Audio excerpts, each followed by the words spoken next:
حضرت باجزید بستامی رحمت اللہ علیہ کا زمانہ تھا تو ایک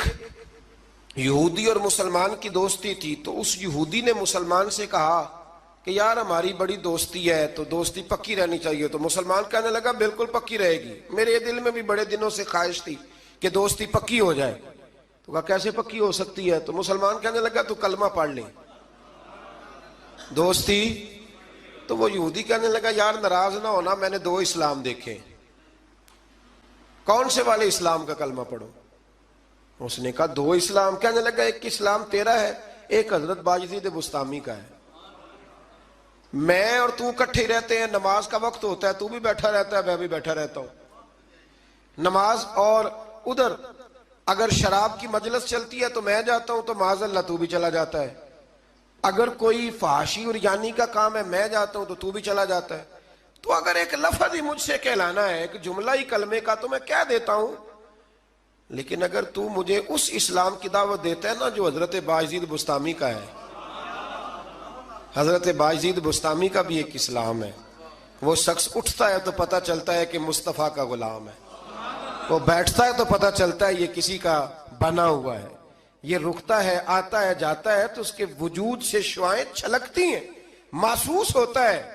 کہ اس پر رنگ اپنا نہیں، اس پر محمد عربی کا چڑھایا ہوا رنگ ہے، تو نظر آتا ہے۔ تو اگر وہ والا اسلام ہے تو میں قبول کرنے کو تیار ہوں، مجھے پڑھاؤ کلمہ۔ دیکھیں نا، ایک شخص سے میں نے کہا کہ تو سر پہ پگڑی باندھ لے، اور میں نے باندھی نہیں ہوئی، تو فوراً اس کے دل میں خیال آئے گا کہ اگر اتنی اچھی ہوتی تو آپ بھی تو باندھتے نا۔ یعنی وہ آدمی جو بزنس میں جھوٹ بول رہا ہے اور درجنوں جھوٹ بولتا ہے، وہ جب کسی کو سچ بولنے کا مشورہ دیتا ہے تو سامنے والا اس پہ ہنستا ہے، وہ کہتا ہے یار تو نہ ایسے کر، تجھے تو میں اچھی طرح جانتا ہوں تو کیا کہتا ہے۔ تو اللہ تبارک و تعالیٰ نے اس آیہ کریمہ میں ہمیں سمجھایا ہے، ارشاد فرمایا جا رہا ہے کہ تم بہترین امت اس لیے ہو کہ لوگوں کو بھلائی کا حکم دیتے ہو اور برائی سے روکتے ہو، منع کرتے ہو۔ اللہ تعالیٰ ہمیں سمجھنے کی توفیق عطا فرمائے۔ اگلے رکوع میں اللہ تبارک و تعالیٰ نے ارشاد فرمایا کہ بے شک جن لوگوں نے کفر کیا ہے نا، قیامت کے دن اپنا سارا مال دے کے، اپنی ساری جائیداد دے کے بھی اگر وہ جان چھڑانا چاہیں گے تو ان کی جان چھوٹے گی، وہ دوزخی ہیں تو دوزخ میں ہمیشہ ہی رہیں گے، دنیا کا مال قیامت کے دن کام نہیں آئے گا۔ تو بالکل اس سے متصل اللہ کریم نے پھر حکم دیا کہ کوئی چیز کام آنی ہے تو ابھی سے خرچ کر لو اللہ کے راستے میں۔ مطلب ہمیں امید ہوتی ہے کہ میرا بچہ پڑھ کے بخشوائے گا، میرے نام پہ خیرات کرے گا، تو میاں جتنی تو نے کی ہے اپنے لیے اتنی اس نے کرنی ہے نا، تو نے پتہ ہی ہے نا تو نے کیا دیا ہے، تو آپ میرا اور آپ کا بیٹا ہی ہے نا۔ تو اللہ تبارک و تعالیٰ نے یہاں حکم ارشاد فرمایا کہ خود اپنے لیے کر لو جو کچھ کرنا ہے۔ اور پھر ایک اور عادت یہاں اللہ کریم نے انسان کی بیان فرمائی اسی پارے میں، ارشاد فرمایا کہ اسے تھوڑی سی خوشی ملتی ہے تو راضی ہوتا ہے، اور ذرا سی تکلیف پہنچتی ہے تو شکوے کرنے لگ جاتا ہے۔ میں اکثر کہا کرتا ہوں کہ جو نعمتیں بن مانگے مل گئی ان کا شکریہ کوئی نہیں، اور جو نہیں نہ ملی ہوئی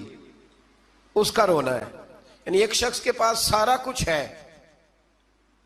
بیٹیاں بھی ہیں، جائیداد بھی ہے، مکان بھی ہے، اور تندرستی بھی ہے، علم بھی ہے، بیٹا کوئی نہیں، تو اس سے جب بھی آپ ملیں گے نا تو وہ کہے گا دعا کرو اللہ مجھے بیٹا دے دے۔ تو خدا کے بندے باقی نعمتوں کا بھی تو ذکر کرنا جو اللہ نے دی ہوئی ہے۔ میں کہا کرتا ہوں کہ 360 ہڈیاں وجود میں ہیں، تو جس کا گھٹنا درد کرتا ہے نا آپ اس سے پوچھیں نا کیا حال ہے، تو 359 کا ذکر نہیں کرتا، وہ جو 60ویں درد کرتی ہے اسی کا نام لیتا ہے، کہتا ہے یہ گھٹنا ٹھیک ہو جائے تو باقی ساری خیر ہے۔ تو اللہ فرماتے ہیں ذرا تکلیف دیں تو یہ شکوے کرنے لگتا ہے، زندگی اپنے رب کے حوالے کر دیں، سکھی ہو جائیں گے۔ آپ یقین کریں ویسے بھی جان اسی کی ہے، اسی کی ہے، ہم تو اپنی مرضی سے مر بھی نہیں نہ سکتے،